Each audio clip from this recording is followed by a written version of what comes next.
February 14th, 1779, Valentine's Day.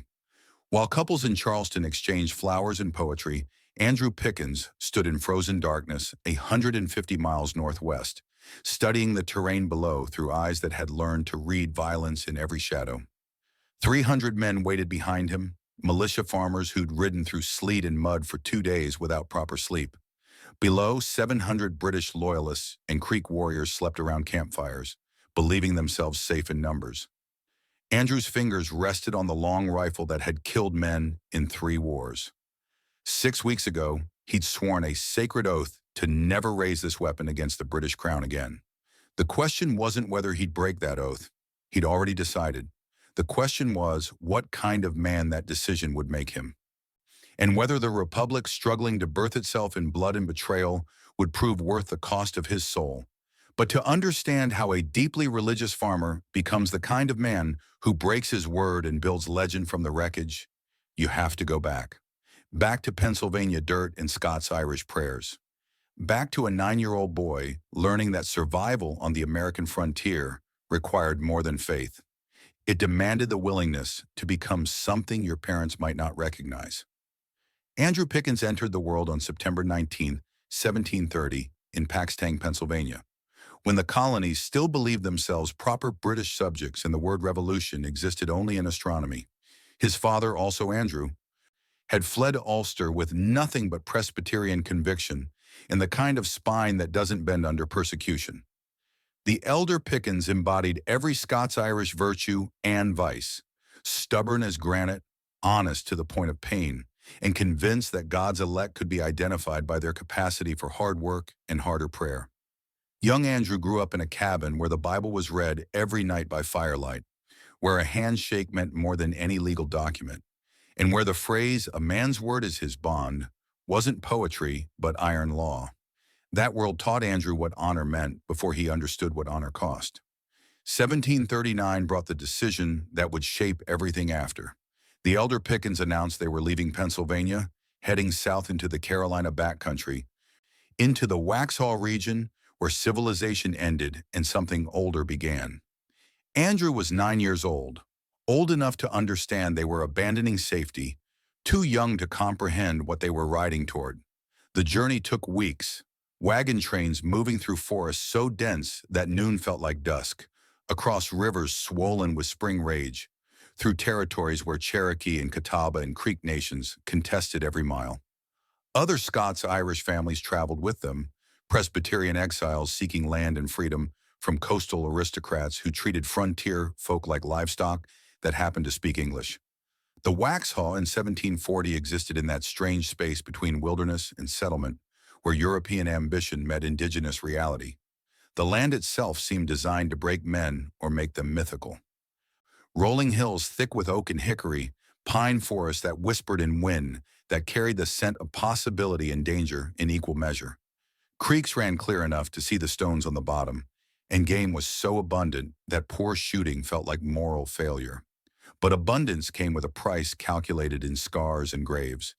The backcountry sat hundreds of miles from Charleston, where governors and powdered wigs debated policy. Here, justice was personal, defense communal, and survival depended on skills that no European finishing school could teach. Andrew learned to shoot almost before he learned to read. His father placed a long rifle in his 10-year-old hands, showed him how to sight along the barrel, how to control breathing so the shot went where intention aimed it. Marksmanship on the frontier wasn't sport or hobby.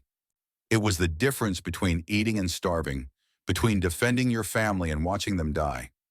Andrew spent hours in the woods, learning to move through undergrowth without snapping twigs, to read tracks the way other boys read primers, to understand which plants healed and which killed. He developed that sixth sense that separates people who survive the frontier from those who end up buried in it. The ability to feel danger before seeing it, that prickling awareness when something predatory watches from the tree line. But the most crucial lessons came from watching his father navigate relationships with neighboring Cherokee communities. The elder Pickens understood something that escaped most settlers. Indigenous peoples weren't obstacles to be removed or savages to be civilized.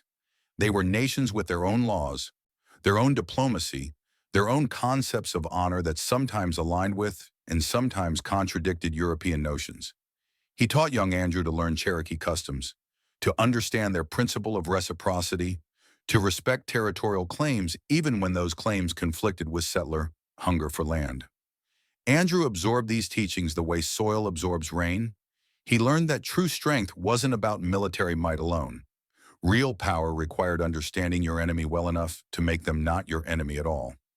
The Pickens family prospered in ways that frontier prosperity allowed, which meant they survived winters, expanded their acreage, and only occasionally woke to find raiders had stolen livestock. Andrew grew into adolescence, then early manhood, working fields beside his father, attending Presbyterian services in cabins that doubled as churches, courting girls at harvest dances. By 1755, when Andrew turned 25, he'd built a reputation as someone who could shoot, track, and keep his word in a place where any of those qualities might save your life. Then war arrived, and Andrew discovered what all that frontier training had actually been preparing him for. The French and Indian War erupted in the north and sent ripples south like stones thrown into still water. Cherokee warriors allied with the French and motivated by decades of broken British promises began raiding settlements. Farms burned, families were killed or dragged into captivity. The entire backcountry lived in that constant low-grade terror that comes from knowing violence could arrive at any moment, from any direction, for reasons that had nothing to do with you personally and everything to do with forces you couldn't control. Andrew joined the militia because every able-bodied man joined the militia. It wasn't patriotism or adventure. It was survival through collective defense. He served under commanders who understood that frontier warfare bore no resemblance to the European battles they'd read about. No neat lines of soldiers firing volleys in open fields while officers watched through telescopes. Frontier war was ambush and counter-ambush. It was knowing terrain better than your enemy, moving faster, striking harder, and disappearing before superior numbers could be brought to bear. It was personal and vicious and left scars that went deeper than flesh. Andrew excelled at this kind of fighting in ways that surprised him. His marksmanship, honed through years of hunting, translated directly to combat. His ability to move silently through woods made him valuable for scouting. His patience, that hunter's patience that can wait motionless for hours, proved critical during ambushes. But more than these physical skills, Andrew developed something harder to quantify: tactical intuition. He could read a landscape and immediately see where to position men for maximum advantage, where the enemy would have to cross exposed ground, where escape routes lay hidden. It was like reading music, except the notes were terrain and the melody was violence. The Cherokee War that followed from 1759 to 1761 taught Andrew lessons that no amount of peace could have conveyed. He witnessed atrocities on both sides, saw how fear and rage could override reason, how cycles of revenge spiraled into madness, where original causes disappeared beneath layers of blood. But he also witnessed moments of honor that complicated the narrative of savagery that most settlers preferred. Cherokee warriors who gave quarter to wounded enemies. Settlers who risked their own lives to return captured children. These contradictions lodged in Andrew's mind like stones in soil, shaping how he thought about warfare for the rest of his life. War, he concluded, had rules. Not the formal rules of European military tradition, but deeper codes that separated soldiers from murderers. You could kill an armed enemy without dishonor. You could burn supplies and destroy military capability. But there were lines involving prisoners, involving civilians, involving the wounded, that you crossed at the cost of your own humanity. This belief would define his approach to every conflict after, making him both more effective and more conflicted than commanders who saw warfare as simple mathematics of killing. 1763 brought peace with the Cherokee and brought Andrew to a crossroads. He was 33 years old, unmarried, carrying scars from battles he rarely discussed. The war had revealed capacities he hadn't known he possessed, for leadership, for violence, for making decisions under pressure that would haunt him later. But it had also shown him the cost of those capacities, and he wasn't certain he wanted to spend his life paying that price. Then he met Rebecca Calhoun, and the equation changed. Rebecca came from a prominent backcountry family, the Calhouns, who'd established themselves as the kind of people who shaped frontier politics through a combination of land ownership and sheer force of personality. But Rebecca herself was something beyond her family's status. She could load a rifle as quickly as any man Andrew knew. She could treat wounds using herbs and poultices that actually worked. She could manage a farm when circumstances demanded it. And she possessed a fearlessness about frontier hardships that came not from ignorance, but from clear-eyed acceptance of reality. The frontier was dangerous. Life was uncertain. You could either spend your days paralyzed by fear, or you could build something worth defending. Andrew recognized someone who shared his core beliefs, that integrity mattered, that faith provided foundation, that hard work built legacy, but who brought her own strength to those beliefs rather than simply reflecting his.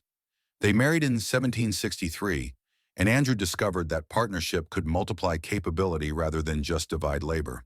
The Calhoun connection also gave Andrew access to the backcountry's emerging leadership class. His father-in-law commanded respect in ways that went beyond land ownership. He could navigate the complex politics of colonial South Carolina, where coastal aristocrats in Charleston controlled the assembly and treated backcountry settlers with barely concealed contempt. Andrew learned to think politically, to understand how power operated not just through rifles, but through representation and rhetoric. He and Rebecca settled on land near Long Canes Creek in what would become Abbeville District, in the heart of what would later emerge as Patriot resistance territory. Andrew built a life that looked, from the outside, utterly ordinary. He cleared fields and planted corn and wheat. He raised cattle and hogs. He constructed first a cabin, then a more substantial house as prosperity permitted. Children arrived, 7 in total, each one adding to both the labor force and the legacy he was building. He served as a Presbyterian elder, reading scripture daily, attending services every Sunday, living according to principles that seemed almost quaint in their rigidity. But those who knew Andrew recognized something beneath the surface. His reputation for absolute integrity became legendary. If Andrew Pickens gave his word, he kept it regardless of cost or consequence. This wasn't flexibility or pragmatism. It was bedrock, the kind of principle that defined identity itself. He was deeply religious, but his faith wasn't the fire and brimstone variety common on the frontier. Andrew's religion was quieter, more contemplative, rooted in the Presbyterian belief that God's sovereignty governed all events, but that human beings bore responsibility for their choices within that sovereignty. He believed in justice and mercy in equal measure, believed that even enemies deserved respect, believed that how you lived mattered as much as what you believed. These convictions would be tested in ways he couldn't imagine when, in 1775, news arrived that would shatter the careful life he'd built.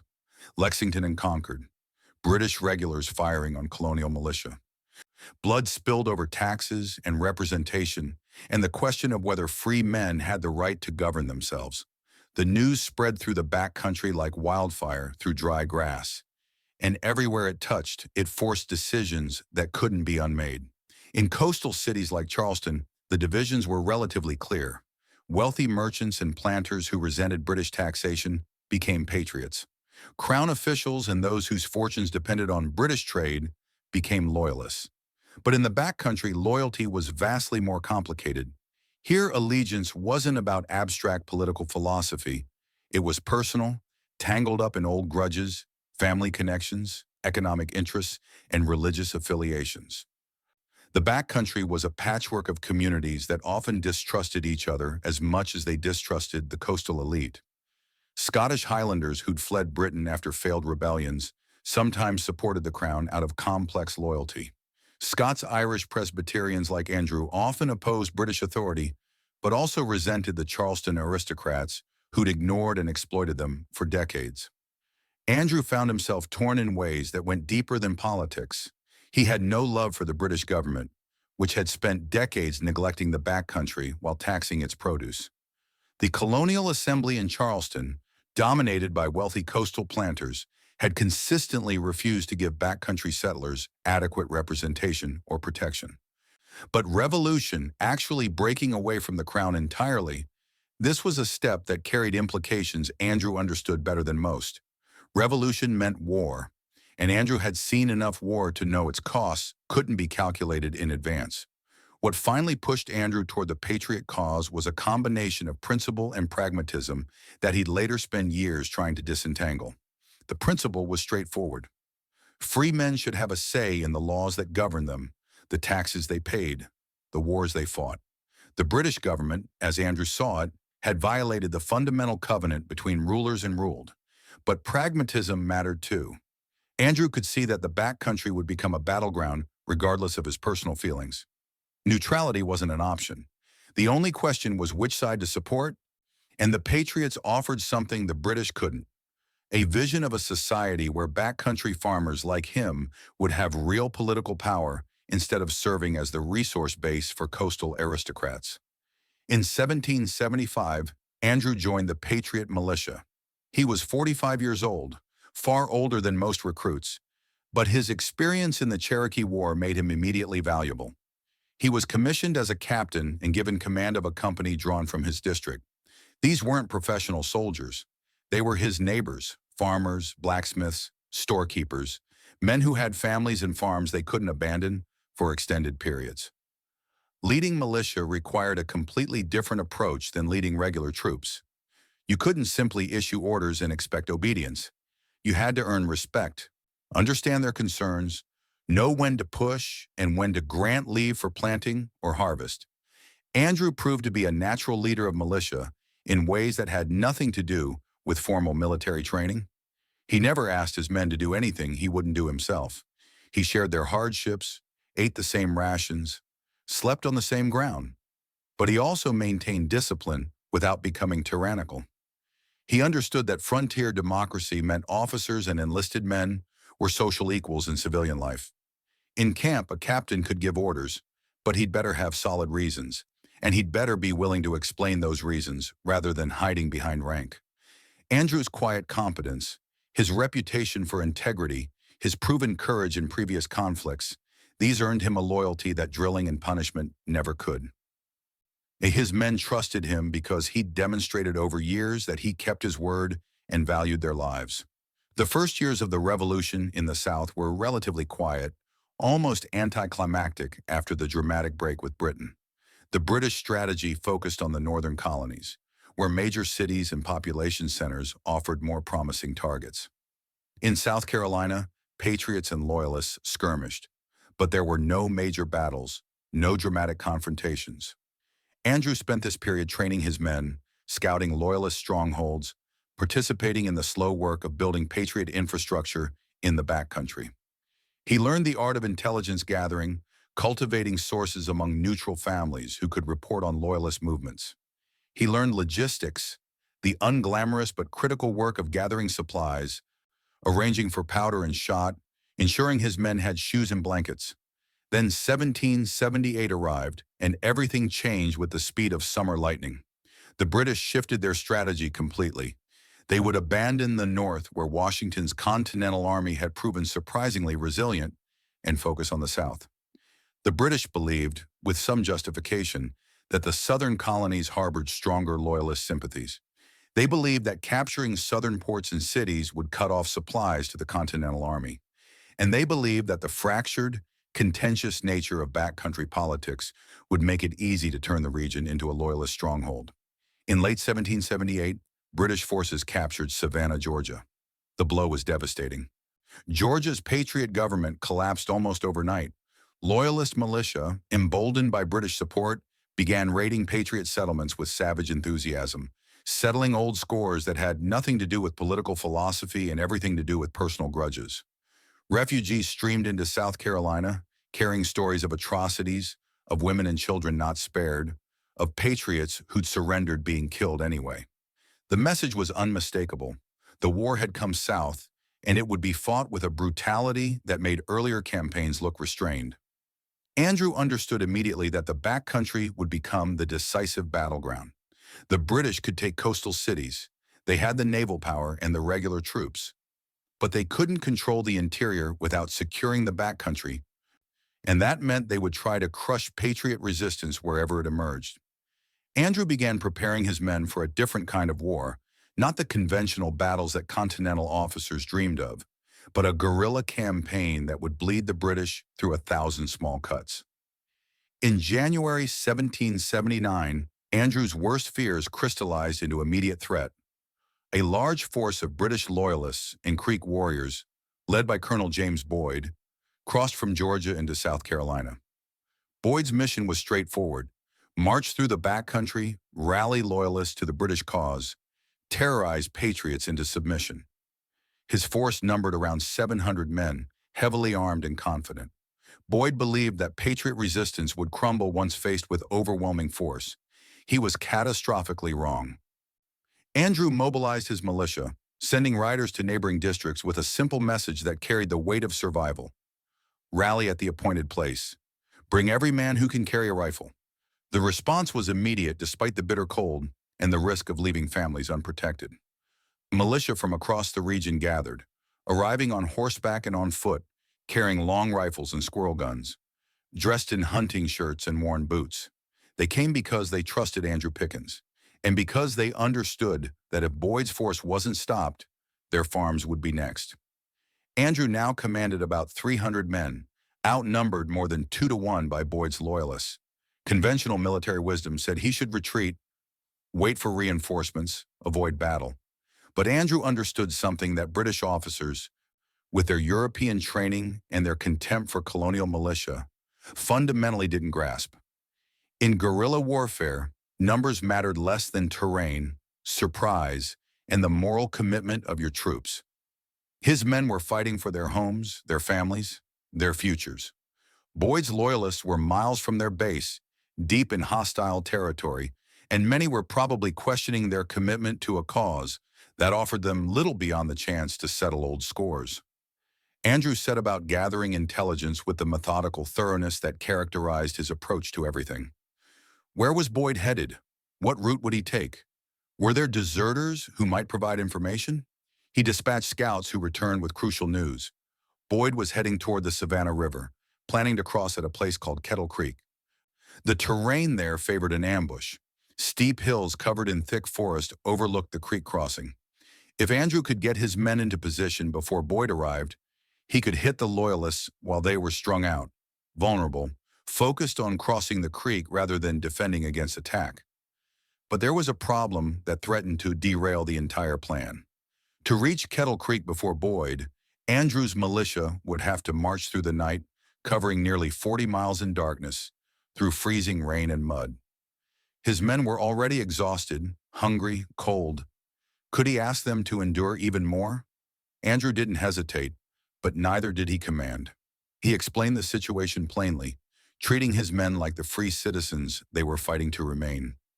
March now and fight on ground of their choosing, or let Boyd reach the river and lose the advantage. The men voted to march.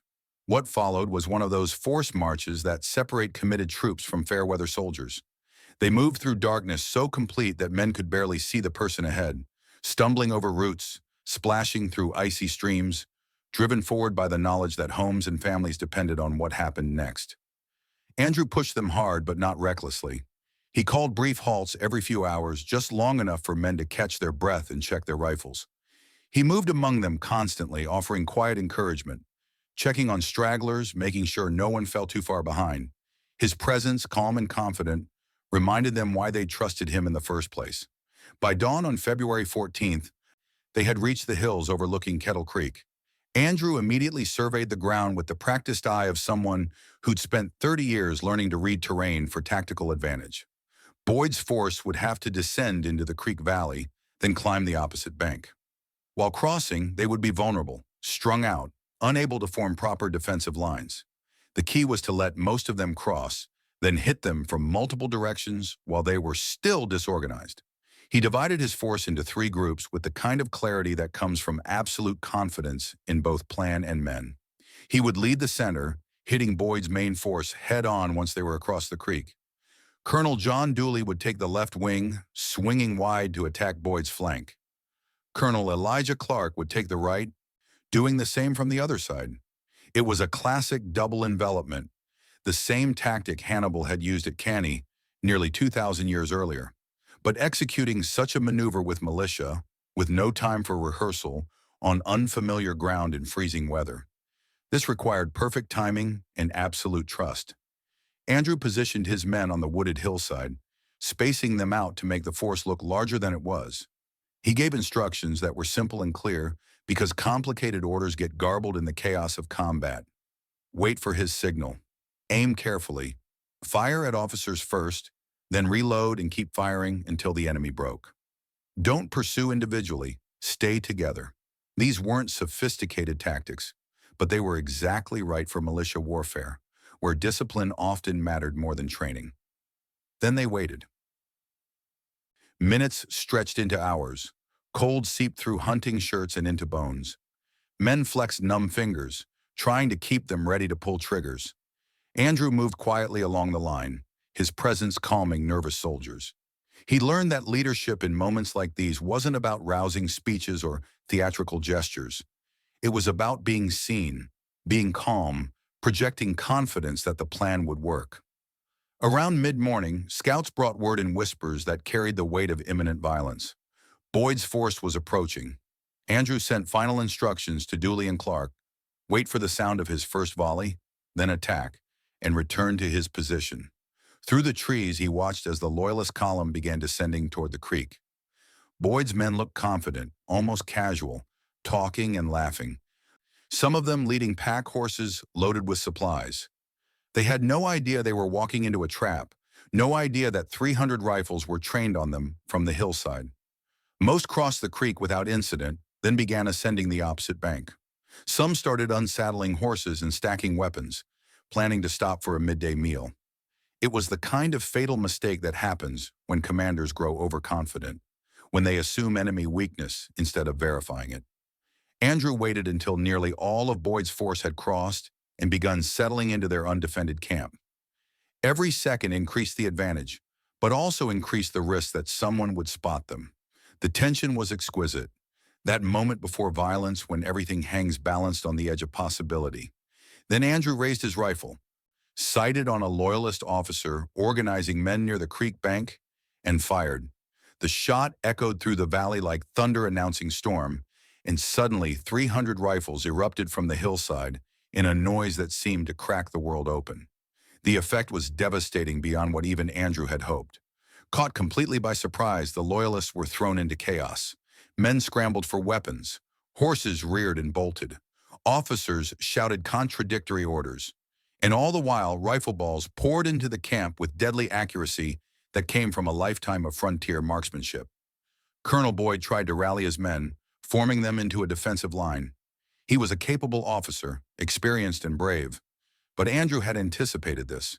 Before Boyd could get his troops organized, Dooley and Clark's wings crashed into the Loyalist flanks.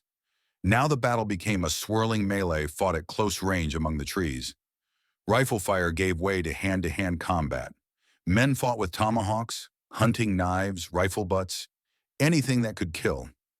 Andrew was in the thick of it, his rifle empty, fighting with a sword he'd taken from a captured British officer years earlier. At 50 years old, he moved with controlled intensity that came from absolute clarity of purpose.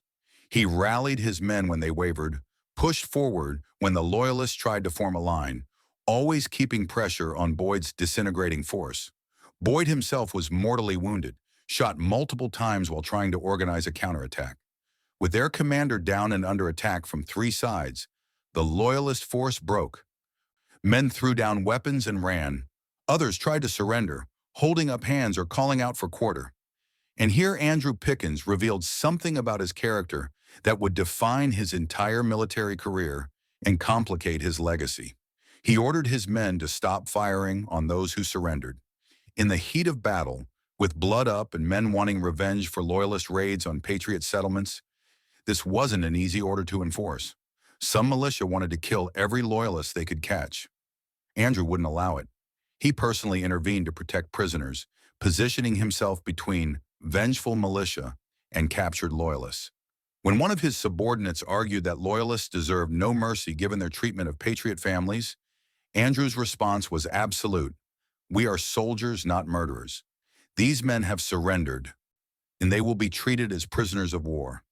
This wasn't softness or naive idealism. Andrew could be as ruthless as any guerrilla commander, when tactical situations demanded it. But he understood something crucial that many officers missed. How you treat prisoners and civilians determines whether you're a soldier or a bandit. It determines whether people support your cause or fear and hate you. The British and their loyalist allies were earning a reputation for brutality, for giving no quarter, for terrorizing civilian populations. Andrew was determined that Patriot forces would be different, would demonstrate that the revolution was about something more than just switching which tyranny governed you. The Battle of Kettle Creek was a complete victory by any measure. Of Boyd's 700 men, roughly 70 were killed and 70 more captured. The rest scattered into the woods, making their way back to Georgia in small groups, their mission a complete failure. Patriot losses were minimal: 9 killed, 23 wounded. Andrew's militia had destroyed a force more than twice their size, capturing critically needed weapons, ammunition, and supplies. But the strategic implications mattered even more than the tactical victory. Kettle Creek sent a message throughout the backcountry that reverberated far beyond the battlefield itself. Patriot militia could win. They could defeat Loyalist forces in open battle, not just through ambush and raid.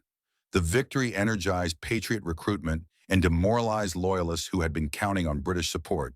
It demonstrated that the backcountry wouldn't be easily conquered, that any British strategy relying on Loyalist militia would face fierce, competent resistance. For Andrew Pickens personally, Kettle Creek established his reputation as a tactical commander of the first rank. He had executed a complex maneuver with untrained militia and achieved a decisive victory that professional officers would study. Other Patriot leaders took notice.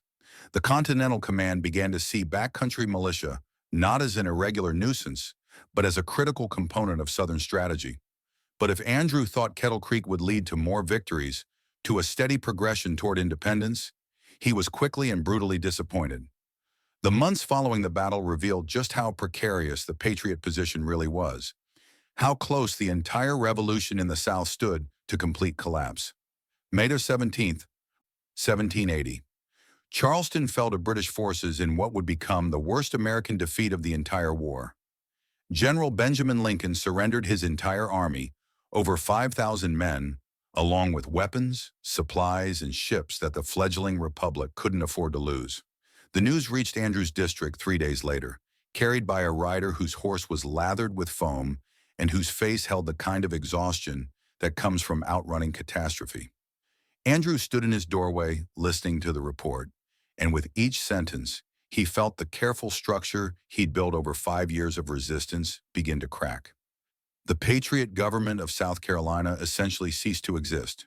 British forces fanned out across the state like blood spreading through water, establishing garrisons, demanding oaths of loyalty, making it clear that neutrality was no longer an option. You were either with the crown or you were an outlaw subject to immediate execution. There would be no middle ground, no quiet withdrawal from politics, no pretending the war existed somewhere else.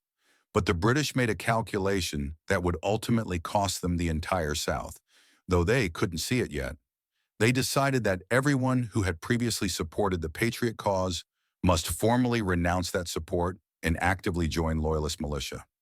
Simply swearing loyalty wasn't enough. You had to demonstrate that loyalty through action, through providing intelligence about former comrades, through potentially taking up arms against men you'd fought beside. For anyone who'd held a commission in the Patriot forces, the demands became even more explicit: betray your friends or watch your family suffer. Andrew first heard these terms from a British officer who arrived at his farm in mid-June with an escort of 20 regulars. The officer was young, probably fresh from England, still believing that colonial rebels were fundamentally cowards who'd crumble once faced with real military power. He sat in Andrew's home, drank Rebecca's coffee, and explained the situation with the kind of casual certainty that comes from never having been truly afraid. Swear loyalty to King George. Surrender all weapons. Provide information about other Patriot leaders. The alternative was property confiscation, family turned out, imprisonment, or execution. Andrew listened without expression, that frontier poker face that revealed nothing while his mind calculated possibilities and costs. He could refuse and watch Rebecca and his children pay for his principles. He could flee to the mountains or to North Carolina, joining other patriots in exile. But that meant abandoning his land and leaving his family vulnerable. Or he could swear the oath, hoping the war would eventually turn and he could rejoin the fight. That night, after the British officer left, Andrew sat with Rebecca by the fire. She knew without asking that he was wrestling with something that went deeper than tactics or strategy. This was about the core of who he believed himself to be. Her hand found his in the darkness. "Whatever you decide, we'll endure it." The words carried no pressure, no judgment, just the kind of partnership forged over 17 years of frontier life. She'd never asked him to be anything other than himself, and she wouldn't start now. Andrew prayed for 3 days, not the quick prayers before meals or the ritual Sunday devotions, but the kind of sustained wrestling with God that left him hollow and raw. He read scripture until the words blurred. He walked his fields at dawn, trying to find clarity in the rhythm of work. He thought about his father's teaching that a man's word was his bond, thought about the oath he'd taken to the patriot cause, thought about the 7 children who needed a father alive more than they needed a father martyred for principle. The conclusion he reached felt like swallowing glass. He would take the oath to the British crown. His reasoning was clear even as it tore at him. His first duty was to his family. He could do more good alive and protecting them than dead or imprisoned. The British were offering terms, and accepting those terms didn't erase 5 years of resistance. It simply recognized the reality that Charleston's fall had changed everything. Other Patriot officers were making the same calculation. Surely this was the pragmatic choice, the responsible choice, the choice that prioritized survival over abstract principle. But Andrew Pickens had built his entire identity on keeping his word, on absolute integrity, on the belief that honor meant something more than convenience. And now he was preparing to swear loyalty to the very power he'd spent 5 years fighting. The contradiction was acid in his throat. June 23, 1780. Andrew Pickens stood in front of a British magistrate and swore an oath to bear true allegiance to King George III, to renounce the patriot cause, and to never again take up arms against the British government. The words came out steady despite everything they cost. The magistrate noted his compliance, returned his property deed, and made it clear that Andrew was now under British protection as long as he honored the terms. Andrew went home, took down his rifle, and hung it above the fireplace where it would stay visible but untouched. Then he tried to return to farming as if the previous 5 years had been some fever dream that had finally broken. The first weeks were the hardest. He worked his fields with an intensity that bordered on desperation, trying to exhaust himself enough that he wouldn't have to think about what he'd done. He attended Presbyterian services and heard sermons about trusting in God's sovereignty, about how suffering refined faith like fire refined gold. He avoided eye contact with neighbors who'd also taken the oath, and with those few who'd fled rather than submit. The air between former patriots felt thick with shame and judgment in equal measure. Rebecca never mentioned the oath, never suggested he'd made the wrong choice, never implied that he was anything less than the man she'd married. But Andrew could feel the weight of it pressing down on everything, turning every normal action, plowing, praying, playing with his children, into a performance of normalcy that fooled no one, least of all himself. Then the British revealed what their protection actually meant. Loyalist militia, emboldened by British support and freed from any pretense of restraint, began raiding Patriot farms with savage enthusiasm. Old grudges that had nothing to do with politics got settled with violence. Men who'd surrendered believing they'd be protected under the oath's terms were attacked anyway. Women and children weren't spared. Houses burned. Livestock was stolen or slaughtered for sport. The backcountry descended into a vicious civil war, where the only rule was that there were no rules. Andrew watched this unfolding catastrophe with growing rage that had nowhere to go. He'd kept his oath. He'd surrendered his weapons. He'd withdrawn from the fight. And the British had repaid his good faith with bad faith, allowing, even encouraging, Loyalist militia to terrorize the very people who'd surrendered under promise of protection. This wasn't legitimate warfare conducted according to recognized rules. This was state-sanctioned banditry, violence as policy, terror as governance. The breaking point came on a Saturday in late November. Andrew had ridden to a neighboring settlement to help repair a barn, one of those community efforts that held frontier society together. He returned home as dust settled over the hills and found Rebecca standing in the yard. Her face set in that expression he'd learned meant something terrible had happened. A band of Loyalist militia had come through while he was gone. Maybe 20 men, led by a captain Andrew had known before the war, someone he'd considered if not a friend, then at least a neighbor. They'd stolen 3 horses and half a dozen cattle. They'd broken into the smokehouse and taken the winter's meat. They'd destroyed a season's worth of stored grain by mixing it with manure, and they'd terrified Rebecca and the children, making threats that stopped just short of physical violence, but left no doubt what would happen if the family resisted. Andrew stood in his ruined yard and felt something fundamental break inside him. Not a sudden snap, but a slow tearing, like fabric pulled past its tensile strength. The British had broken their word first. They'd violated every term under which he'd surrendered. That meant, in his mind, that his oath was void.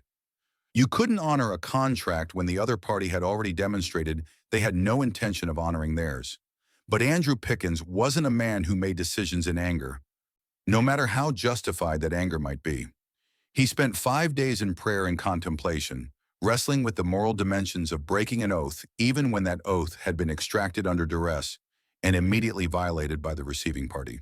His reasoning crystallized slowly, built on both theology and frontier justice. An oath was sacred, yes, but it was also a mutual commitment. When one party breaks faith, the other is released from their obligation. The British had shown they were not honorable enemies operating under recognized rules of war. They were using oaths as weapons to disarm enemies, then allowing those enemies to be victimized. He would not be complicit in that system. More than that, he couldn't be complicit and remain the man he believed himself to be. On the 1st of December, 1780, Andrew took down his rifle from above the fireplace. The weight of it in his hands felt different now, heavier somehow, as if the metal had absorbed the cost of what he was about to do. He checked the flint, ran a cleaning patch down the barrel, loaded it with powder and ball. Then he sent word to his former militia officers, men who'd also surrendered and sworn oaths, men who'd been living with the same shame and rage. The message was simple, stripped of any justification or explanation. The British have broken faith. We are released from our oaths. It's time to fight. Most of these men had been wrestling with the same moral calculations. Andrew's decision gave them permission to follow their conscience. Within 3 days, dozens of men began showing up at Andrew's farm, bringing their rifles and their anger and their readiness to become outlaws if that's what justice required. But this would be a completely different kind of campaign from what had come before. The British now held every major town and fortification in South Carolina. They had thousands of regular troops and Loyalist militia. The Patriot cause in the South appeared lost. Anyone taking up arms against the British now wasn't joining an army with a realistic chance of victory. They were becoming rebels in the most literal and dangerous sense, facing not just military defeat, but execution if captured. Andrew understood that conventional warfare was impossible. He couldn't raise an army, couldn't hold territory, couldn't fight pitched battles against superior British forces. Instead, he would wage a guerrilla campaign that drew on everything he'd learned fighting Cherokee 30 years earlier. His militia would be ghosts, appearing suddenly to strike British supply lines, Loyalist strongholds, and isolated garrisons, then vanishing before regular troops could respond. They would deny the British control of the backcountry, make every road dangerous, every garrison isolated, every Loyalist farm vulnerable. It would be exhausting, dangerous, and utterly ruthless. The first operation came in mid-December. A Loyalist militia unit led by a particularly brutal officer had been terrorizing Patriot families in Andrew's district, burning homes and taking prisoners who were never seen again. Andrew received intelligence about their location from a farmer whose daughter they'd assaulted. The man's eyes when he delivered the information held the kind of rage that Andrew recognized from his own mirror. Andrew led 40 men in a night raid, moving through freezing darkness with the silence that separated experienced woodsmen from amateurs. They surrounded the farmhouse where the Loyalists were camped an hour before dawn, that vulnerable moment when sentries are tired and men are deepest in sleep. Andrew positioned his riflemen on three sides, leaving the fourth as an escape route. Not from mercy, but from tactics. Trapped men fight harder. Men with an escape route break faster. At first light, Andrew called out from the tree line, his voice carrying across the frozen ground with absolute clarity. "Surrender your weapons and you'll be treated as prisoners of war. Resist and you'll burn." The Loyalist officer, still half drunk from the previous night, made the fatal mistake of refusing with threats and curses. Andrew had anticipated this. He ordered the building set on fire. Not the whole structure immediately, but the roof, giving the men inside time to understand their situation. The smoke came first, then the flames, then the screaming, as men realized they had seconds to decide. They came out, weapons thrown down, hands raised, coughing and terrified. Andrew confiscated their rifles and horses, then paroled the men on condition they return home and cease all military activities. It was a perfect demonstration of his approach: decisive force, minimal bloodshed, clear message. Attack patriots and face consequences. Surrender and receive fair treatment. Word of Andrew's return spread through the backcountry faster than any official dispatch. Other patriot leaders who'd surrendered began taking up arms again. Francis Marion was conducting a similar campaign in the Low Country, earning his nickname Swamp Fox through hit-and-run tactics that kept British forces constantly off balance. Thomas Sumter was raising militia in the Piedmont. Together, these guerrilla commanders created a network of resistance that constantly harassed British forces and made it impossible for the British to consolidate control. January 1781 brought intelligence that would lead to Andrew's greatest victory and one of the most studied battles of the entire war. A Continental Army force under General Daniel Morgan was operating in the western part of South Carolina, trying to disrupt British control of the backcountry. British commander Lord Cornwallis had dispatched Lieutenant Colonel Banastre Tarleton with over 1,000 elite troops to destroy Morgan's force. Tarleton was known for aggressive tactics and a ruthless approach to warfare. His legion had earned a reputation for giving no quarter, for slaughtering patriots who tried to surrender. The phrase "Tarleton's quarter" had become synonymous with massacre. Morgan, outnumbered and pursued by Tarleton's faster-moving force, needed reinforcements desperately. He sent messengers to every militia commander in the region with a simple plea: "Come immediately. We will make a stand. Your militia are needed." Andrew responded without hesitation. He mobilized every man he could reach, roughly 150 experienced riflemen, and force-marched them to join Morgan. This was a massive risk that went beyond personal danger. If Morgan's force was destroyed, Andrew's militia would likely be destroyed with it, and the entire Patriot resistance in the backcountry would collapse. But Andrew understood that guerrilla warfare alone couldn't win the war. At some point, Patriot forces had to be willing to stand and fight major battles, to prove they could defeat British regulars in conventional combat. This was that moment, and Andrew chose to stake everything on it. Andrew's men reached Morgan's position on January 16th at a place called Hannah's Cowpens, an open area used for grazing cattle. Tactically, the ground wasn't ideal for defense. No fortifications, no natural barriers, and the broad river behind them meant limited escape routes if things went badly. But Morgan had chosen the position deliberately. He wanted to fight where militia couldn't easily run away, where the river at their backs meant they would have to stand and fight. Morgan was a tactical genius, one of the few Continental officers who truly understood how to use militia effectively. He'd fought at Quebec and Saratoga, earned his reputation through victories that combined conventional and irregular tactics. When Andrew arrived, Morgan took him aside and explained his plan with the kind of clarity that came from absolute confidence in both strategy and men. The militia, including Andrew's riflemen, would form the first line. They would fire 2 volleys at the advancing British, then retreat through the second line of Continental regulars. This wasn't cowardice or poor planning. It was brilliant psychology. Militia often broke and ran when facing British regulars with bayonets. Morgan would turn that tendency into a tactical advantage. Let the militia fire and pull back as they naturally wanted to do, but do it in a controlled way that would draw the British forward into a trap. The Continental regulars would absorb that charge, and then militia cavalry under Colonel William Washington would strike the British flanks. Andrew understood immediately. His riflemen would serve as the trigger, provoking Tarleton into an aggressive charge that would commit his troops before they understood the real nature of Morgan's defense. It was risky, requiring precise coordination and timing. If any element failed, if the militia broke too early, if the Continentals couldn't hold, if the cavalry struck too soon or too late, the entire force could be destroyed. But Andrew also recognized the genius in Morgan's plan. It worked with the natural tendencies of militia rather than against them, turning perceived weakness into strength.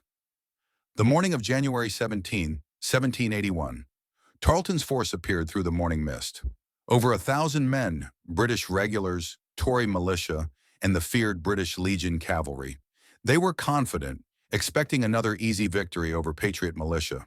Tarleton ordered an immediate attack, not bothering with reconnaissance or complex tactics. He simply sent his infantry forward in a standard British assault, drums beating, officers calling cadence, certain that the militia would break and run as they usually did.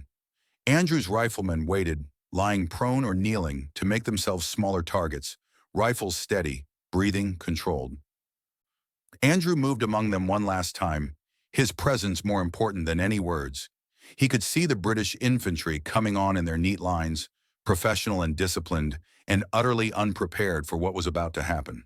When the British got within 50 yards, Andrew gave the order. 150 rifles discharged simultaneously. The front rank of British infantry went down as if swept by an invisible scythe.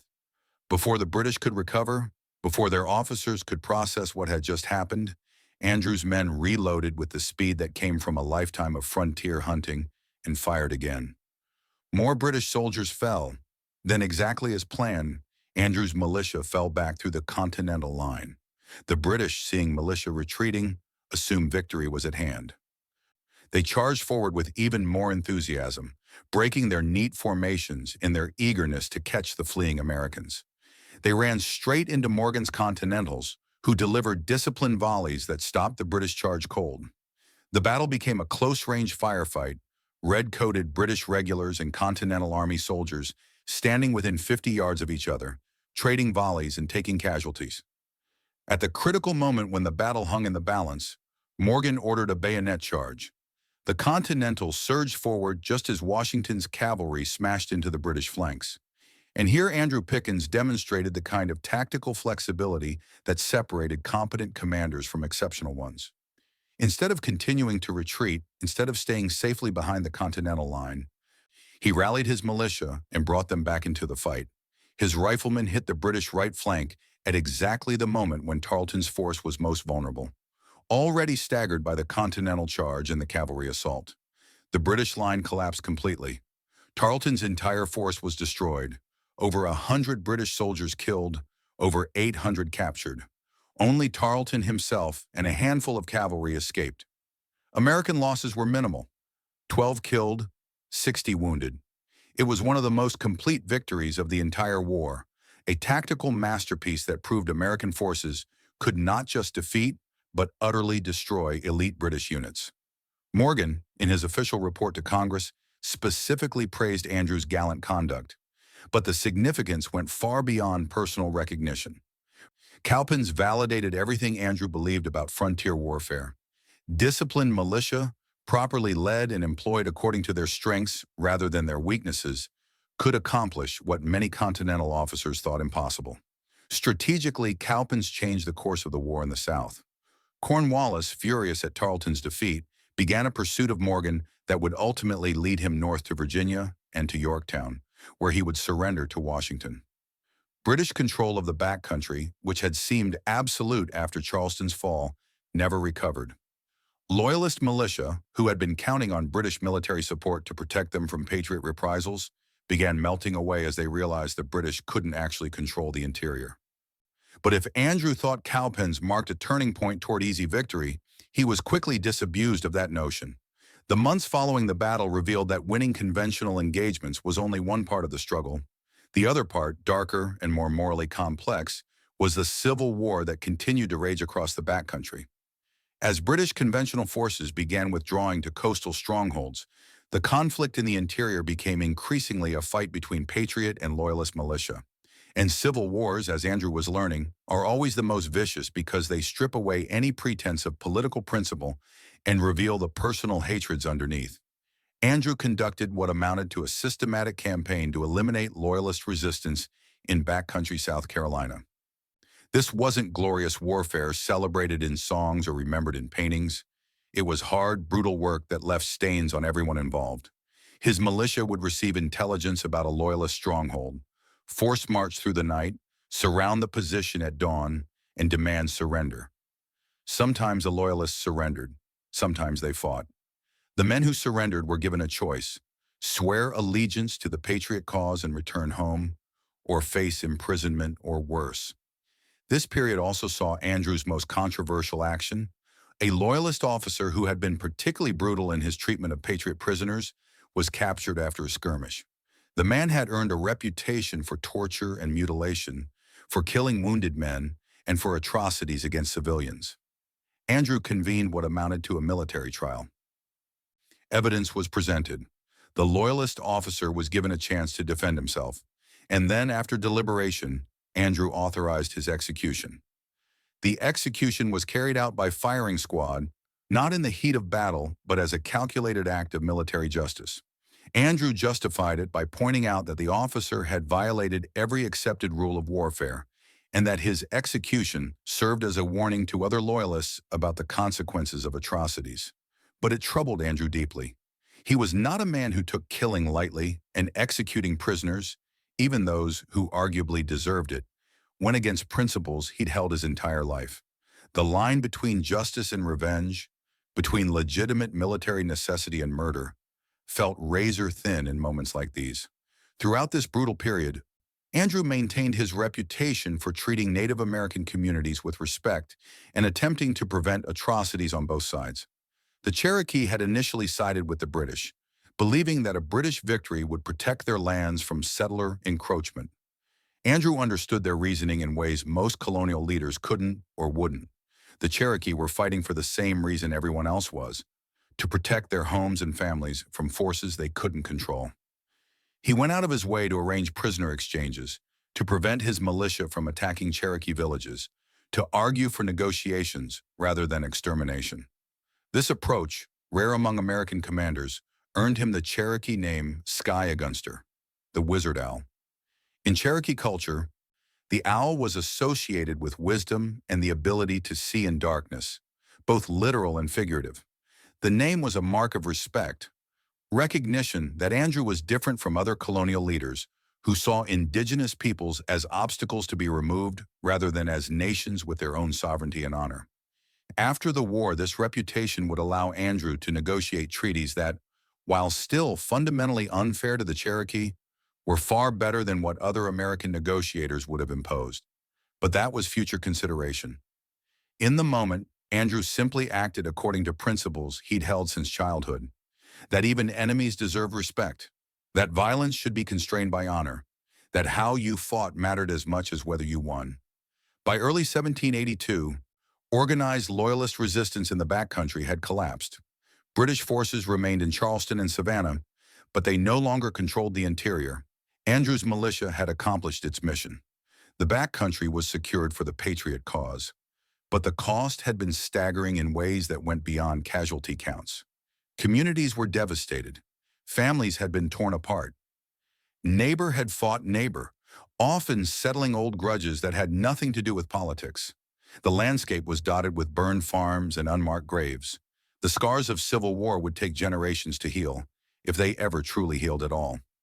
In December 1782, Andrew led what would be his last military operation of the war. Cherokee warriors, encouraged by remaining British agents, had conducted raids on frontier settlements. Andrew was ordered to lead a punitive expedition into Cherokee territory. This put him in an impossible position. He understood the Cherokee perspective, believed that diplomacy could resolve the situation, but he was also a military commander with orders and settlers who demanded protection. Andrew's solution was characteristic of his approach. He would demonstrate military force but offer terms for peace. His militia marched into Cherokee territory and destroyed several abandoned villages to show they had the capability to inflict serious damage. But he deliberately avoided casualties, making it clear that this was demonstration rather than genocide. Then he requested a parley with Cherokee leaders. The message was unmistakable. We can continue this cycle of violence that serves neither of us, or we can negotiate terms that allow both peoples to survive. Andrew's reputation for keeping his word, earned over decades of frontier interaction, made Cherokee leaders willing to talk. The resulting treaty wasn't perfect. No treaty between conqueror and conquered ever is. But it avoided the kind of genocidal campaign that other American commanders would later wage. And it established a framework that would allow Andrew to serve as a mediator in future negotiations. When the war finally ended in 1783 with the Treaty of Paris, Andrew returned to his farm. He was 53 years old. His body was worn down by years of campaigning, sleeping on frozen ground, riding through storms, fighting battles at close range where death arrived in screaming chaos. His property was damaged, his fortune depleted by war expenses and Loyalist raids, but he was alive, and the cause he'd fought for had won. South Carolina was now part of the United States of America, a nation that existed because people like him had been willing to sacrifice everything to make it real. The oath he'd broken to King George III remained the central contradiction of his life. He'd violated the most sacred commitment a man could make, had betrayed a promise sworn before God. But he'd spent every day since that betrayal proving that one lapse didn't define him, that a man could make a terrible choice under impossible circumstances and still live according to principle. The British had broken faith first, had shown they were not honorable enemies but something darker. That didn't erase his oath-breaking, but it contextualized it, gave it meaning beyond simple betrayal. Andrew would spend the rest of his life rebuilding what war had destroyed, both in his community and in himself. But first, he had to learn how to live in peace after years of violence, how to be a farmer again after becoming a warrior, how to find purpose in ordinary days after extraordinary ones. That journey in its own way would prove as difficult as anything he'd faced during the war. Peace arrived not with trumpets or celebration, but with a strange, hollow silence that Andrew found harder to navigate than gunfire. The Treaty of Paris in 1783 made it official, but wars don't end when diplomats sign papers in distant cities. They end in the hearts of men who have to figure out how to live with what they've done and what's been done to them. Andrew stood in his fields that autumn, trying to remember the rhythm of planting that had once defined his existence, and found that his hands knew the motions, but his mind kept drifting to other fields, where bodies had fallen and grass had drunk blood. Rebecca found him there one evening, staring at furrows he'd been digging for an hour, without realizing he'd been working the same patch over and over. She didn't say anything, just stood beside him until the repetitive motion broke, and he looked up as if waking from sleep. Her presence was the only thing that felt real in those first months, the only anchor that kept him from drifting into the place where violence lives even after the fighting stops. The farm needed everything. Fences had rotted or been torn down for firewood by passing armies. The barn bore bullet holes from a skirmish Andrew hadn't even witnessed. Tools had been stolen or broken. Livestock had been reduced to a fraction of what he'd owned before Charleston fell. At 53, Andrew had to rebuild from near nothing, and his body reminded him with every dawn that frontier labor grew harder when bones carried the memory of old injuries and joints complained about decades of hard use. But the physical rebuilding was simpler than the social reconstruction. The backcountry was shattered in ways that went deeper than property damage. Families that had fought on opposite sides now had to live as neighbors again. Men who'd killed each other's relatives had to work together to rebuild roads and courthouses. Women who'd lost husbands to violence had to share church pews with the widows of those who'd done the killing. The whole region was a raw wound, and everyone was supposed to pretend it was healing just because the fighting had stopped. Andrew was elected to the South Carolina legislature in 1784, partly because of his military reputation, but mostly because backcountry settlers trusted him to represent their interests against coastal elites who'd controlled the state since colonial times. The position paid almost nothing and required months away from the farm, but Andrew accepted because the war had taught him that military victory meant nothing if the political system that followed betrayed the principles men had died for. His first controversial position in the legislature stunned former patriots. Andrew advocated for fair treatment of former Loyalists, arguing that the new nation couldn't afford to exclude or persecute a third of its population simply because they'd supported the losing side. Many patriots wanted harsh measures: property confiscation, permanent disenfranchisement, even forced exile. Andrew stood against this, not from softness, but from hard calculation. You couldn't build a functioning republic on vengeance. Either the United States would find a way to incorporate former enemies, or it would spend decades in perpetual internal conflict. His opponents questioned his loyalty, suggested that perhaps his own oath to the British had left him sympathetic to traitors. Andrew's response cut through the rhetoric with characteristic directness. "I broke an oath because the British violated every principle of honor. Now you want me to support violation of the principles we supposedly fought for. Make it make sense." The argument didn't win him friends, but it established him as someone whose integrity couldn't be questioned even when his positions were unpopular. He also fought for compensation for patriots who'd suffered during the war, using his own case as example. The British and their Loyalist allies had destroyed his property multiple times. If the new government expected people to sacrifice for the Republic, it had an obligation to help them recover afterward. These weren't abstract policy debates for Andrew. They were about whether the revolution's promise, that backcountry farmers would have real political power, would be fulfilled or betrayed. He used his legislative position to push for infrastructure that the coast had always denied the interior: roads, courthouses, systems of justice that didn't require traveling 100 miles to resolve disputes. He was building the republic from the ground up, one unglamorous piece at a time. The work was exhausting in different ways than combat. Politics required patience he didn't naturally possess, required compromise that felt like betrayal even when it was necessary, required endless negotiation with men whose concerns differed vastly from frontier realities. But Andrew persisted because he understood that this was the real war, not the one fought with rifles, but the one fought with legislation and speeches, and the slow, grinding work of turning revolutionary principles into actual governance. In 1785, Andrew was appointed as one of 3 commissioners to negotiate treaties with Cherokee, Creek, and other southern indigenous nations. The appointment made perfect sense.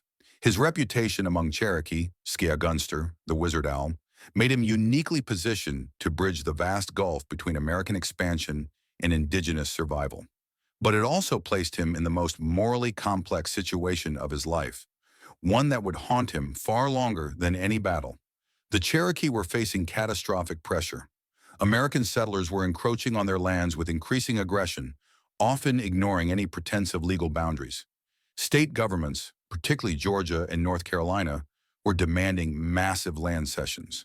Federal authority was weak, unable to control frontier settlers even when it wanted to. Other American negotiators saw the situation simply. The Cherokee had sided with the British and lost. Now they would pay by surrendering territory. Some advocated for complete removal, forcing the Cherokee west of the Mississippi regardless of existing treaties.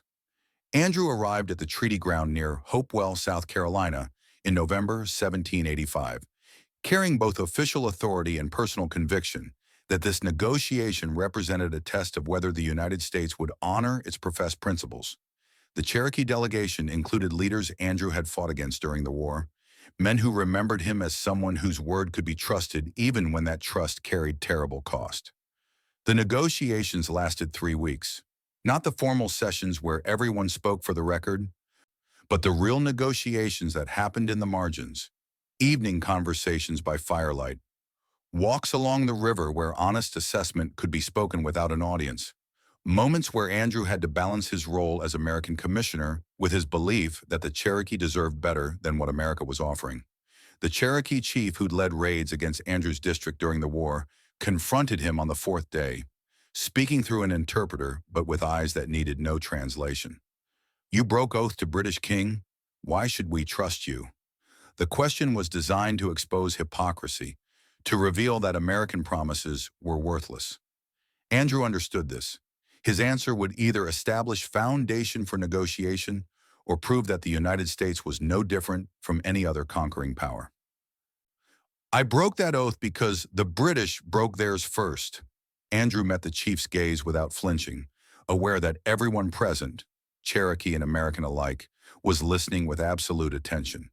They promised protection and delivered terror. They used my honor as a weapon against my people. I have never broken faith with those who kept faith with me. Let my actions, not my words, prove what my promise is worth. The chief studied him for a long moment, then nodded slowly. Not agreement, but acknowledgement that Andrew had at least offered honest answer instead of diplomatic evasion. The Treaty of Hopewell that emerged from those negotiations established boundaries between Cherokee lands and American settlement, guaranteed Cherokee sovereignty within those boundaries, and created mechanisms for resolving disputes. On paper, it looked like reasonable compromise. In reality, Andrew knew it was temporary at best. American expansion was inevitable, driven by forces beyond any treaty's power to contain. The best he could hope for was buying time, establishing precedent that the Cherokee were a sovereign nation deserving of respect rather than obstacles to be eliminated. But even that limited hope required something Andrew struggled to provide: enforcement. The federal government under the Articles of Confederation lacked authority to control frontier settlers who crossed treaty boundaries. State governments often encouraged violation of federal treaties, and many Americans simply refused to recognize indigenous land rights at all, believing that civilized peoples had inherent right to displace savages, regardless of legal agreements. Andrew fought these attitudes in the legislature and in public forums, arguing that the United States couldn't claim moral superiority over British tyranny while simultaneously violating treaties with indigenous nations. His position earned him enemies among settlers who wanted unrestricted access to Cherokee lands. Some accused him of caring more about Indians than about his own people. The criticism stung precisely because there was no good answer. He did care about the Cherokee, saw them as people with the same fundamental rights he'd fought for. But he was also American, committed to the Republic's success, and that success seemed to require Cherokee dispossession. The contradiction was insoluble, and Andrew knew it. He could only work within that contradiction, trying to ensure that when displacement came, and it would come, it happened through negotiation rather than extermination, through compensation rather than theft. It was compromise built on tragedy, and it satisfied no one completely. But it was better than the alternatives other American leaders offered. In 1795, a different crisis pulled Andrew back into national service. The Whiskey Rebellion in western Pennsylvania threatened to tear apart the young republic over the question of federal taxation. Frontier farmers, many of them veterans like Andrew, were refusing to pay a federal excise tax on whiskey, arguing that the tax was tyrannical and that they'd just finished fighting a war against unjust taxation. Some were organizing militias to resist federal tax collectors, threatening armed rebellion against the very government they'd helped create. President Washington needed someone who understood frontier perspective, who'd fought for liberty, but also understood the necessity of federal authority. He appointed Andrew as Major General in the militia being raised to suppress the rebellion. Andrew was 65 years old and hadn't held military command in 13 years. But Washington's reasoning was sound. Andrew could speak to the rebels in ways that regular Army officers couldn't. He'd been where they were, understood their grievances, but had also spent a decade learning that governing required more than righteous anger. Andrew traveled to Pennsylvania in autumn, technically as military commander, but functionally as diplomat. He met with rebel leaders in farmhouses and taverns, places where uniform and rank mattered less than reputation and respect. His argument was simple but carried weight precisely because he was the one making it. We fought British tyranny so we could govern ourselves. The federal government is us, our representatives, our laws, our collective decision about how to fund the nation we created. Destroying it because we disagree with one tax is destroying what we fought for. The rebel leaders pointed out correctly that the whiskey tax fell hardest on frontier farmers who used whiskey as practical currency in places where cash was scarce. Andrew didn't deny this, but he argued that the alternative, each region deciding which federal laws to obey, would fracture the United States into competing factions that would eventually go to war against each other. "I broke an oath once," Andrew acknowledged in one crucial meeting, "when the British proved they'd broken theirs first. But this is different. We're not subjects of a distant king. We're citizens of a republic we helped build. If the tax is unjust, we change it through elections and legislation. We don't tear down the entire structure. The argument, combined with the arrival of federal troops that made armed resistance suicidal, convinced most rebels to back down. The Whiskey Rebellion ended without the large-scale bloodshed that many had predicted. Andrew's role had been largely diplomatic, but Washington recognized that sometimes the most important military contribution is preventing the war from happening. Andrew returned to South Carolina in 1796, satisfied that he'd helped preserve the Republic, but also exhausted in ways that went beyond physical fatigue. He was 66 years old. Rebecca's health was failing, though she refused to acknowledge this with anything more than occasional mention that mornings were harder than they used to be. His children were grown, most with families of their own, continuing the work of building lives in a region still scarred by civil war. He watched the nation grow with mixed feelings. The United States was expanding rapidly, fulfilling the dreams of those who'd fought for independence. But that expansion came at the cost of indigenous peoples whose dispossession Andrew had helped negotiate, but never accepted as just.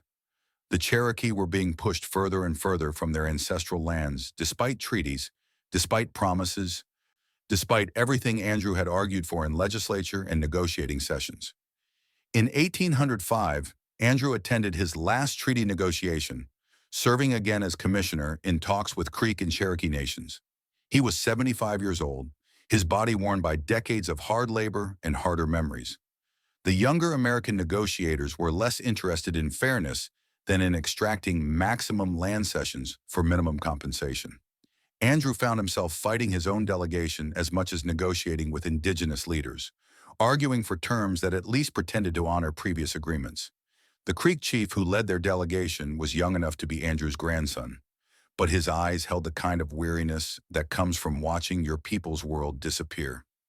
During a break in negotiations, the chief approached Andrew with a question that wasn't really a question at all. "Skyagunster, you have always spoken with straight tongue. Tell me true, will your people honor these terms any better than previous ones?" Andrew wanted to offer reassurance, wanted to promise that this treaty would be different, but he learned over 75 years that the only thing worse than hard truth is comfortable lie. "I don't know," the admission came out rough as stones grinding together. "I will fight for them to honor these terms. But I can't promise success. All I can promise is that I will keep my word to you, whatever that word is worth now." The chief nodded, accepting honesty even when honesty offered no comfort. The treaty was signed. Within a decade, most of its terms would be violated by American settlers and ignored by state governments. Andrew knew this even as he put his signature to paper, knew he was participating in something that history would judge harshly. But the alternative, no treaty at all, would have been even worse, would have meant unrestrained violence instead of even the pretense of legal process. These contradictions accumulated like sediment in a riverbed, layering Andrew's later years with a complexity that simple patriotic narrative couldn't contain. He'd fought for a republic based on principles of liberty and justice, but that republic was built on land taken from peoples who'd never consented to its authority. He'd broken an oath to preserve his integrity, but that integrity required constant compromise with realities that violated everything he believed. He'd killed men in service of a cause he still believed was just, but the cost of that killing echoed through families and communities decades later. Rebecca died in 1810, after 47 years of marriage. She went quietly in her sleep, which was mercy, but Andrew felt her absence like the loss of a limb. She'd been the constant through everything: war, peace, success, failure, moral clarity, and moral confusion. She'd never asked him to be anything other than himself, had supported his decisions even when those decisions carried terrible cost. Without her, Andrew felt unmoored, still present in the world but no longer quite of it. His children visited regularly, brought grandchildren who looked at him with a mixture of respect and incomprehension. To them, the revolution was history, something that happened before they were born, distant as the Cherokee wars of his youth. They didn't understand the weight of having fought to create the nation they took for granted, couldn't comprehend what it cost to break an oath or to negotiate treaties you knew would be violated. Andrew spent his final years mostly on his farm, still working the land when his body permitted, attending Presbyterian services every Sunday, receiving visitors who wanted to hear Revolutionary War stories. Historians came, veterans came, young men who imagined war as glorious adventure rather than grinding horror. Andrew was always willing to talk, but characteristically modest about his own role. He would speak at length about Daniel Morgan's tactical genius, about Francis Marion's persistence, about the courage of ordinary militia who'd left farms to fight. But about his own actions, he remained brief, almost dismissive. When pressed, he'd acknowledge Kettle Creek and Cowpens, would mention the Cherokee negotiations, would admit to breaking the British oath. But he resisted any effort to cast him as hero rather than participant. One young visitor in 1815, a student working on a history of the Revolution, asked a question that cut closer to truth than perhaps he realized. General Pickens, were you ever afraid during the war? Andrew was 85 years old, sitting on his porch in afternoon sun that made his age-spotted hands look almost translucent. He thought for a long moment before answering, trying to find words that would convey reality without discouraging someone who hadn't yet learned what courage actually cost. Every day, the words came out quiet but absolute. Any man who says he wasn't afraid in battle is either a liar or a fool. Fear is what keeps you alive, what makes you check your powder twice and listen for the enemy in darkness. Courage isn't the absence of fear. Courage is doing what's right despite the fear, is standing when every instinct screams to run, is keeping faith when faith costs everything you have. The student wrote this down carefully, perhaps recognizing that he'd received something more valuable than tactical details or casualty counts. Andrew watched him write and wondered whether future generations would understand what those words meant. Whether they'd grasp that courage and fear weren't opposites but companions, that doing right often required doing terrible things, that serving principles sometimes meant compromising those principles in ways that left permanent scars. In his final years, Andrew thought often about the oath he'd broken, not with regret exactly, but with the kind of contemplation that comes from carrying something heavy for so long that you can't quite remember what it felt like to put it down. The British had broken faith first. That remained true. They'd used his honor as a weapon against him. Also true.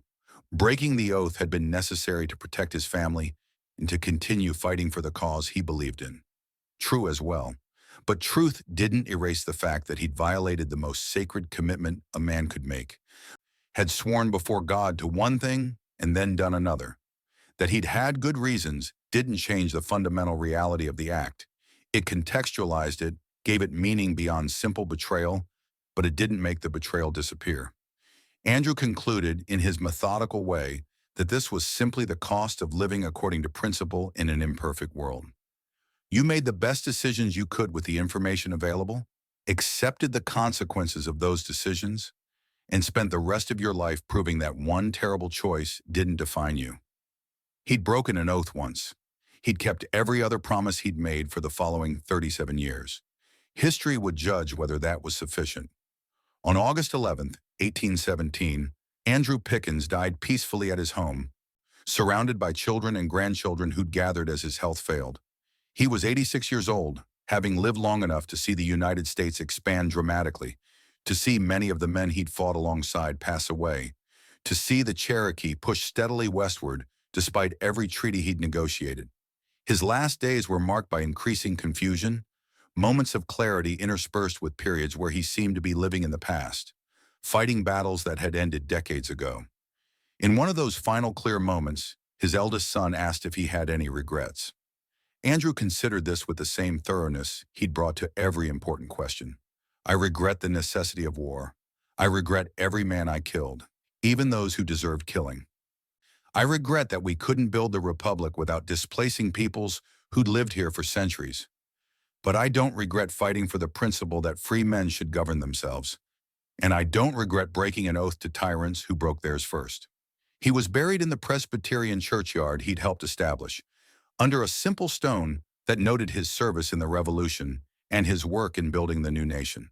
The funeral drew hundreds, veterans, Cherokee representatives, politicians, ordinary farmers who'd known him simply as neighbor. The eulogies praised his military genius, his political service, his commitment to principle. But perhaps the most meaningful tribute came from the Cherokee elder who traveled from increasingly distant territory to attend. The elder spoke in Cherokee, translated for the mostly white audience that didn't understand the language. Skyagunster kept his word when others did not. He could not stop what was coming to our people, but he tried.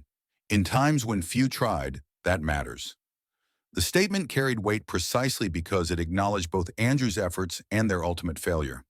He hadn't saved the Cherokee from dispossession, but he tried to ensure that dispossession happened with some measure of justice rather than pure conquest, had fought for treaties that at least pretended to honor indigenous sovereignty. That the treaties were eventually violated wasn't entirely his fault, though he bore partial responsibility for participating in a system he knew was fundamentally unjust. Andrew's legacy proved complicated in ways that simple heroic narrative couldn't accommodate. Militarily, his contributions were substantial. Kettle Creek had shattered Loyalist strength at a critical moment. His guerrilla campaign had kept resistance alive when conventional Patriot forces were defeated. His role at Cowpens had contributed to one of the most significant American victories of the war. These achievements were real and important, but his post-war work proved equally significant in less dramatic ways. He'd helped translate revolutionary principles into actual governance, had fought to ensure that backcountry settlers gained the political representation they'd been denied under British rule. He'd negotiated treaties with indigenous nations that, while ultimately inadequate, at least established precedent that those nations deserved diplomatic engagement rather than simple extermination. He demonstrated that integrity mattered in politics as much as in warfare, that keeping your word built foundations that lasted longer than military victories. The story of the broken oath remains central to how people understood Andrew Pickens.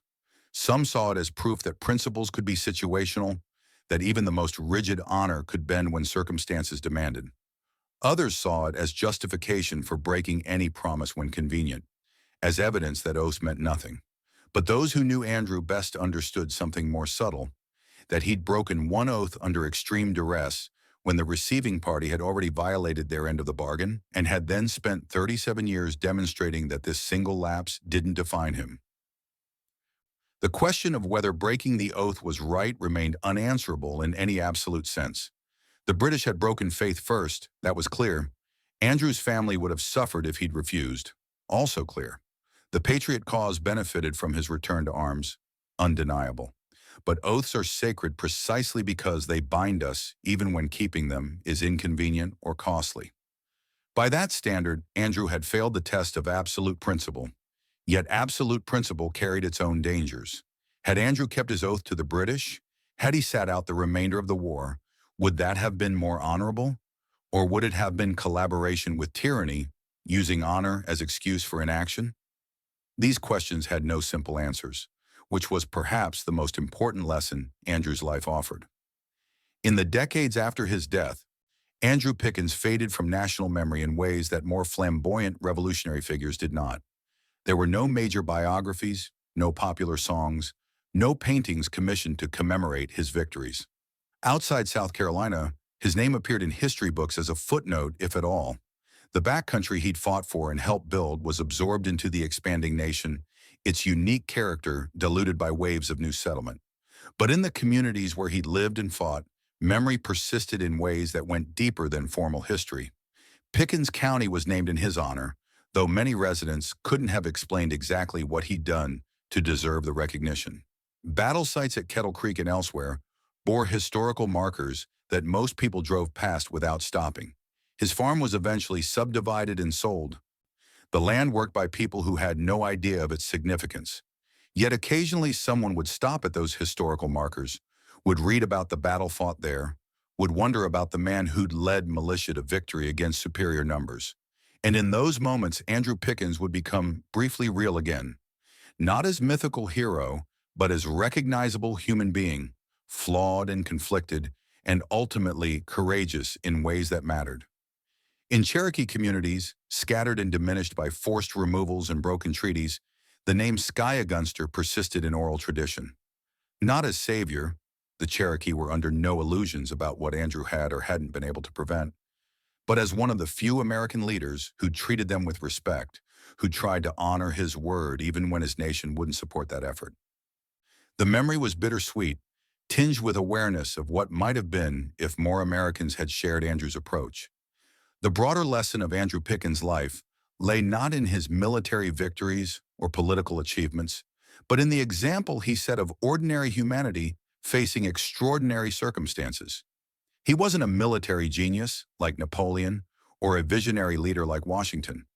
He was a farmer who became a warrior because circumstances demanded it, who led effectively because he understood the men he led, who made difficult moral choices and lived with the consequences.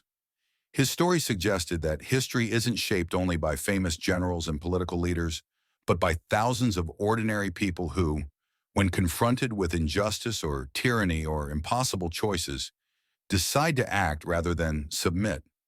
Not because they're superhuman, not because they're certain of success, but because they believe that how you live matters as much as how long you live. Andrew broke an oath once. He killed men in service of a cause. He participated in a system that dispossessed indigenous peoples. He made compromises that haunted him. He failed to achieve many of his goals. By any absolute standard of moral purity, he fell short. But he also kept his word for 37 years after breaking it once. He treated enemies with respect when others counseled extermination. He fought for political representation for common people against entrenched elites. He insisted on maintaining honor, even in the midst of brutal civil war. He tried to ensure that treaties with indigenous nations included at least some measure of justice. He built communities, established institutions, served the Republic until his body gave out. That combination of failure and success, of moral compromise and principled action, of human weakness and surprising strength, that was the real story. Not a tale of perfect heroism, but an account of flawed humanity doing its imperfect best in circumstances that offered no perfect choices. In an era when many Americans feel disconnected from their history, when the revolution seems like ancient mythology involving distant godlike figures, Andrew Pickens offers something more useful than inspiration. He offers recognition.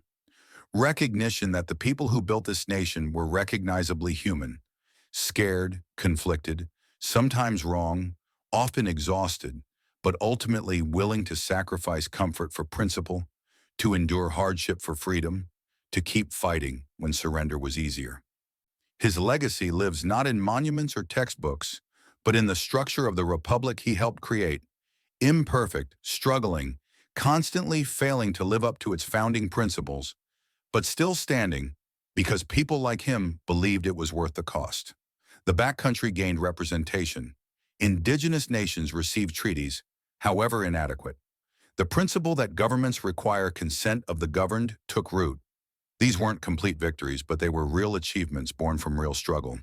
The silent warrior remained silent even in death, his story known fully by few, his name recognized by fewer still. But silence doesn't mean insignificance. Sometimes the quietest voices echo longest, not through volume, but through substance. Andrew Pickens lived and fought and built according to principles he believed mattered.